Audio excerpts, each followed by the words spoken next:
What's up, everybody, and welcome to Empowering Design, where we talk all things design and business with a focus on leadership. Here with me today is my good friend, Robb McKerrow from R Development. We'll learn how he got into the design industry, what his leadership style is like, and also what kind of trends does he see coming as far as designing restaurants in the future.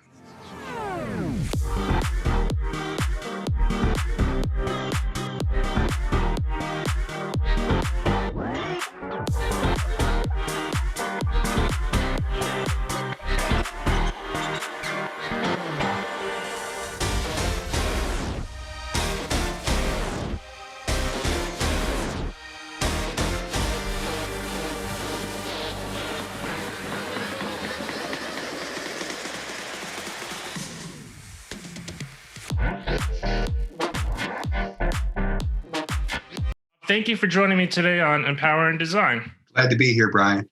Can you tell us, the audience, a little bit about yourself and your company, R Development?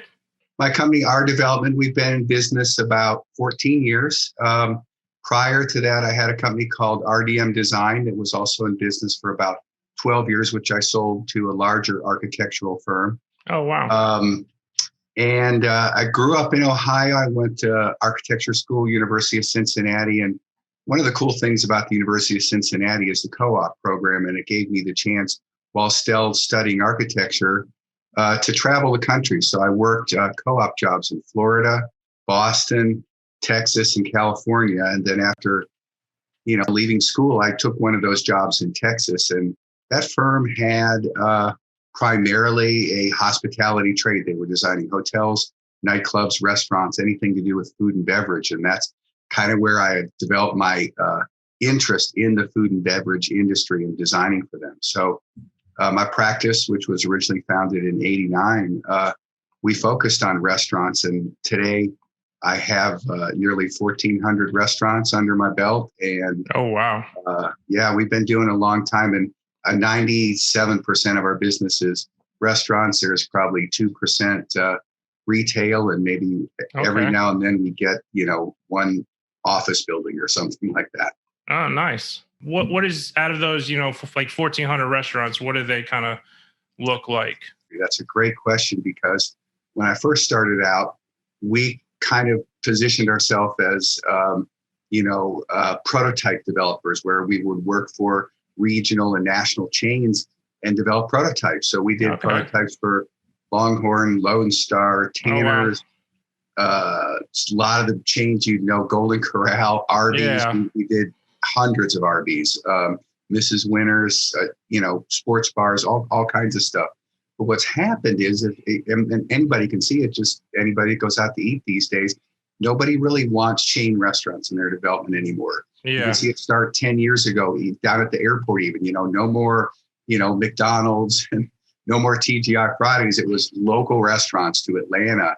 Okay. And restaurants have become the new anchor. It used to be, for a shopping center, you would anchor it like a mall with department stores. But now these mixed use developments, the anchors are the restaurants. And where once you'd have one or two restaurants in development, now you've got a dozen or so, maybe more.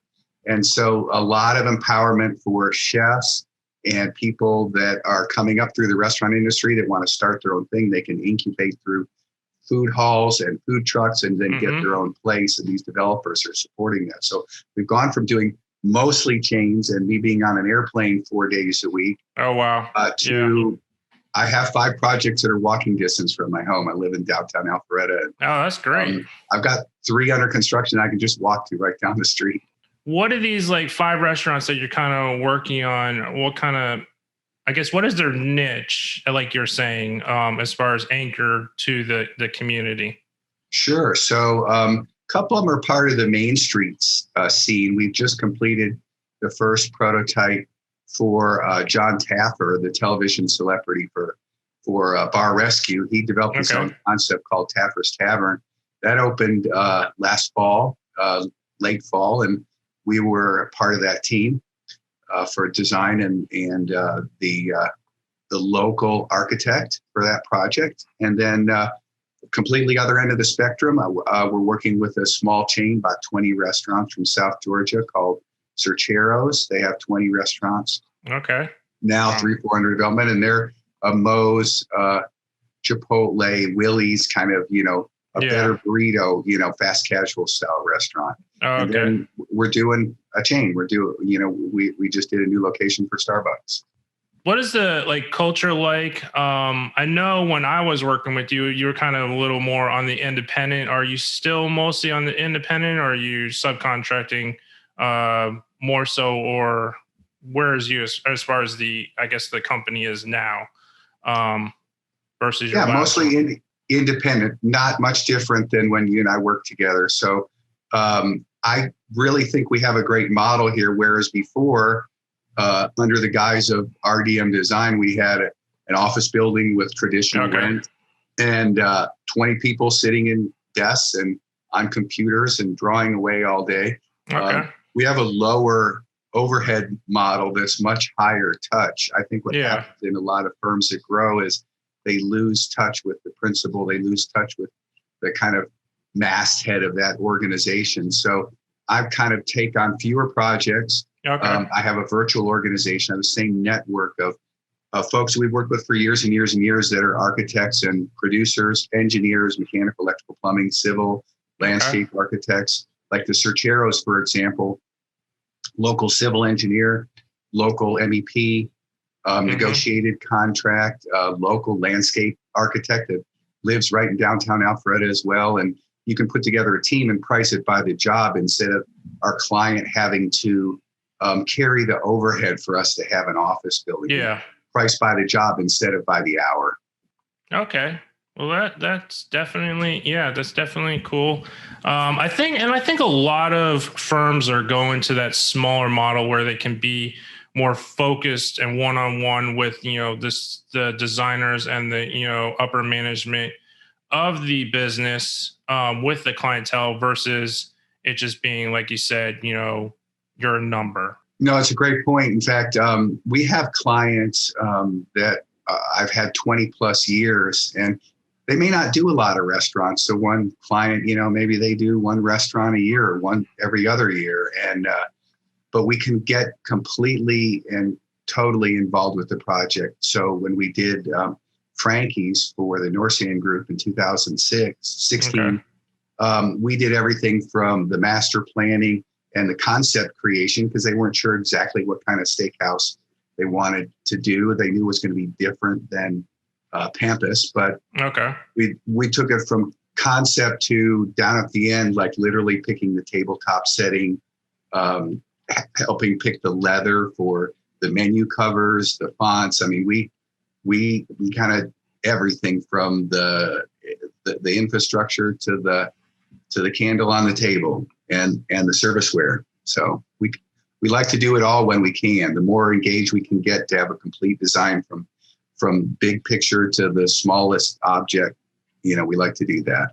Yeah, I mean, I agree. I mean, it definitely strengthens, I think, your relationship with your clients, and then also your relationship with the end consumer when they, show up, when it's all built and whatnot, and your client's relationship with, the end consumer and themselves, especially when they're more engaged with the community, and those, smaller niche, restaurants that serve that, the community and how it, thrives. That's my favorite part of the project, when it's all done and comes together. And when we take pictures of our restaurants, we take them pictures with people in them, and as many people as possible, because really that's the goal. Design is a business decision to make our clients successful. It's not what Robb McKerrow likes or what's trendy right now. It's what's going to be best for them. Yeah, and I agree. I mean, that's how any business should, work. And as far as leadership, like it isn't about, what you design. It's about what's best for the client, what's best for the community and the end user. For sure. Yeah. What, I guess, fuels your passion, your leadership for, restaurant and design and, building those relationships with your clients? I think at the top of it is that each project is different. And I know that sounds cliche, but it's true. I mean, one of the greatest things about this business is you're working with individuals who have a vision and you're trying to customize a solution for them. I don't have a style. I don't have a particular go-to thing that I'm really trying to get to that. So that I'm very passionate about that. I was anti-chain before it was cool. I was even trying to talk chain restaurants into doing something different in each environment because Seattle's different than Nashville, which is different than Fort Lauderdale. And you just don't take the rubber stamp out and go boom. So I'm very passionate about that. And then now with our virtual model, I get to work with a lot of different people and a lot of younger people. I'm getting up there, been in the business, we're going on maybe 40 years and started working my junior year in high school for an architect back in Cleveland. But what I love is seeing younger people. And I feel like some of the teams we've worked with, we've taught them a lot about the restaurant business. And I love passing that knowledge on and watching them even expand on it. So you get into that collaborative process. Younger engineers that maybe don't have as much restaurant experience, teaching them the nuances of the restaurant business. I love that. I absolutely love working with people and being a bit of a mentor in that process. Yeah. And I agree. I mean, you can't, you can't know it all. So learning from, the younger generation or any, people in general is great. And then also, you can't take it with you. So you may as well pass it on to, whoever you can. And that way, honestly, you learn, they learn, and you create the best product for the, end consumer. So completely agree. That's a great way to put it. What are some of the trends that you see coming forth in the restaurants business, especially after, we'll say the last year of the economy, taking a little bit of a hit with COVID and whatnot? What COVID has accelerated is the adoption of technology and the off-premise sales. We always knew that off-premise sales were there, and some operations were better at it than others, but most were dependent on walk-in traffic, and that model shifted completely. So the Cerchero is a great example, downtown Alpharetta. So we still maintain the drive-through from the fast food restaurant that we're remodeling, but we developed a parking area where there's shade and there's a good environment. It's visible from the pickup window, and you can call ahead or use your app and park in this parking space, just like Kroger, and tell them what parking space you're in, and they run the food out to you. Oh, wow. That chain, as simple as it was, did really well during COVID with family meals, meal kits, things like that you can take to go and assemble yourself. So it's a bit of a hybrid of catering and sit-down restaurant. And their sales went up during COVID, like some of the chains that were more adaptive. And it's always been that extra incremental sales because you are paying high rent, you're paying high labor. Yeah. How can you leverage that to do more business with the same tools in front of you? And off-premise sales is where it's at for sure. I mean, even myself, soon as I'm actually visiting Florida right now. And when I came down, like the first thing I was like, after my trip, I was like, I don't feel like driving anywhere. I'm just going to get it delivered to me by, Uber Eats or Grubhub or Postmates. But yeah, it's definitely, and a lot of, even with me, like I work in the retail aspect of, grocery store, and Instacart is just like, it grew like crazy last year, and it's going to continue to just take off because, the big brick and mortar places are just, they're going obsolete basically. Yeah. And I don't think they're obsolete in the sense that you reminded me of the third, I think, very critical point that I want to make, which is that people still want an experience. Yes. You can't get an experience virtually. So what you're seeing is, we used to think of them as two separate things, but now with shows like Retail X and whatnot, it's the brick and mortar supports the virtual and vice versa. Anything else you would like to talk about a restaurant? What you see coming in the future? Yeah, so you're seeing on the QSR, the fast food side, you're seeing, kind of more of this automation that I was just speaking about. So again, smaller footprint. Okay. You know, they've all rolled out their prototype of the future with lots of to-go, triple drive-throughs, that kind of stuff. I think on the casual dining, what you're going to see is still some emphasis on to-go, because that's just the new model.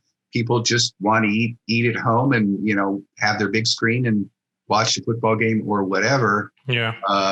And so what you're going to have is not only just a better to-go system, but you're going to have a way to produce that food in a way that it's just as good at home that it is in the restaurant, because definitely packaging, and like you were saying, this back of house area where the Uber drivers can come in, and it's a completely separate area and doesn't disrupt the experience. Yes. Those that do want to dine in.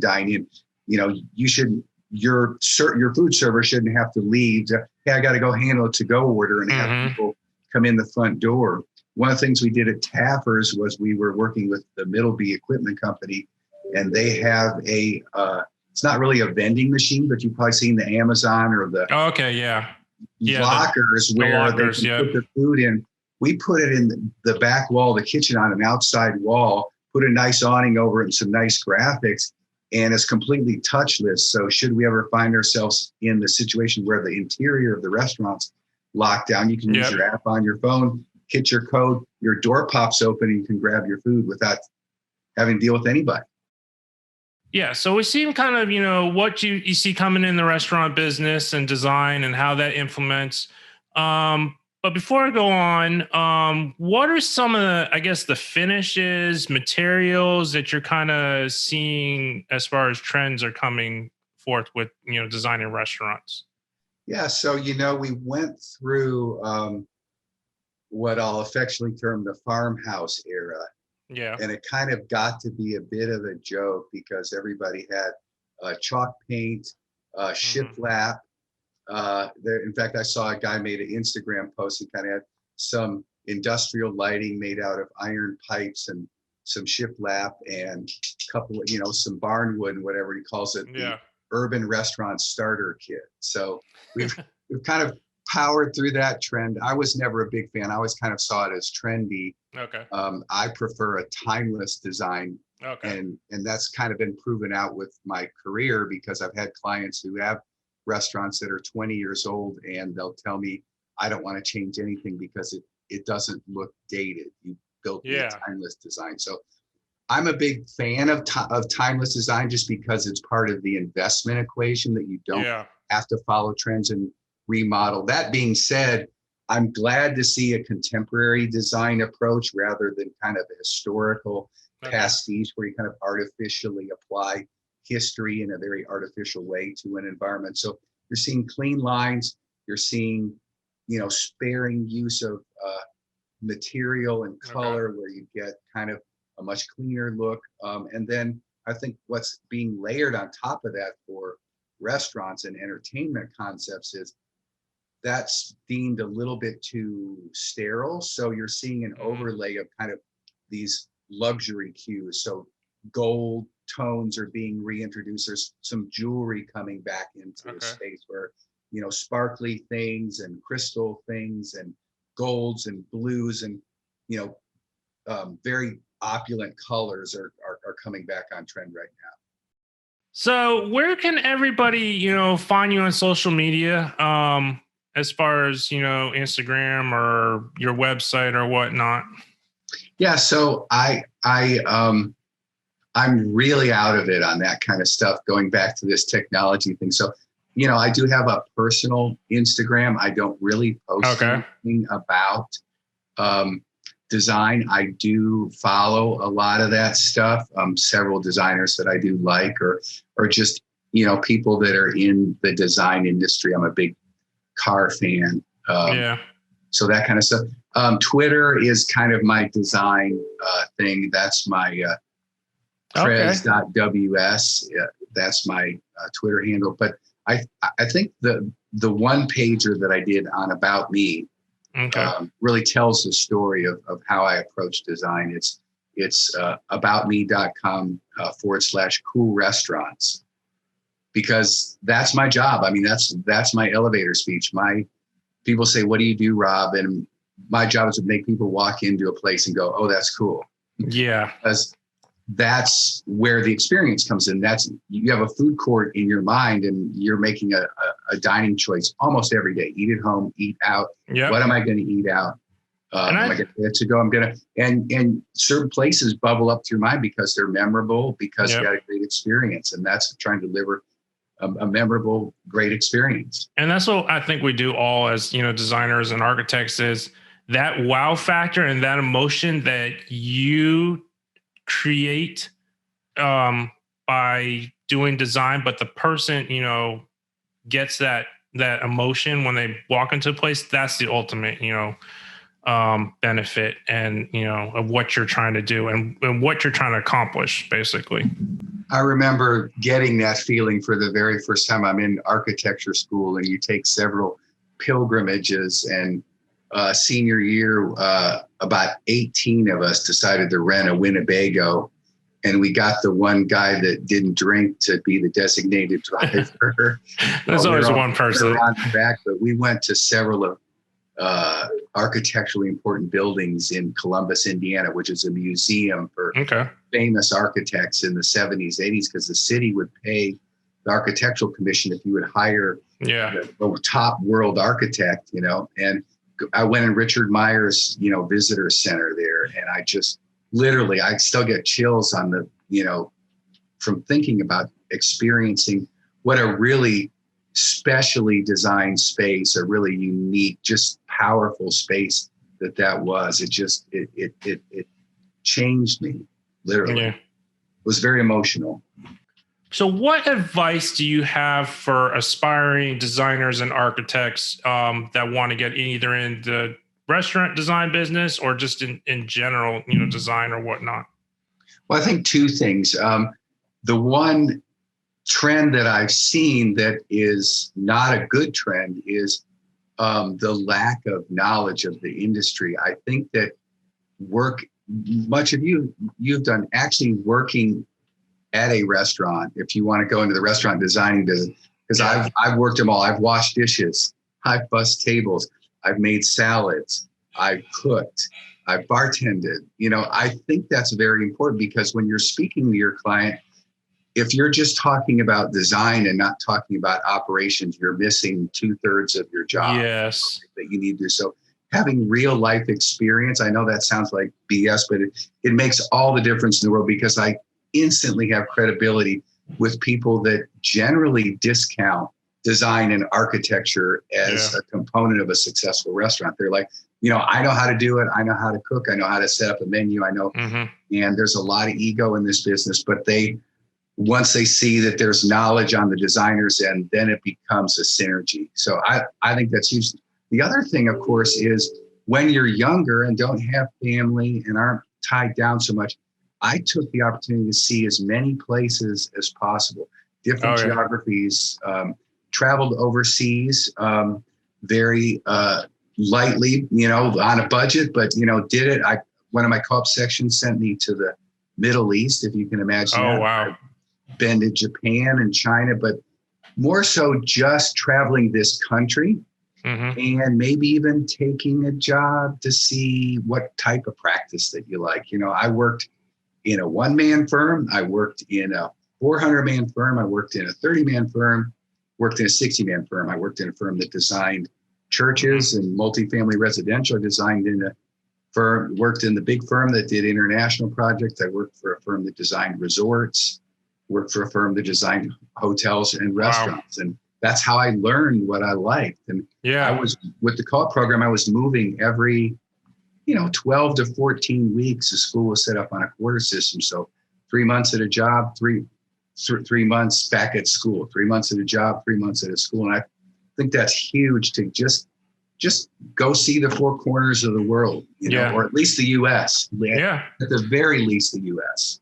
Thank you all for watching Empower and Design. And if you enjoyed this content, don't forget to like, subscribe, or share this content.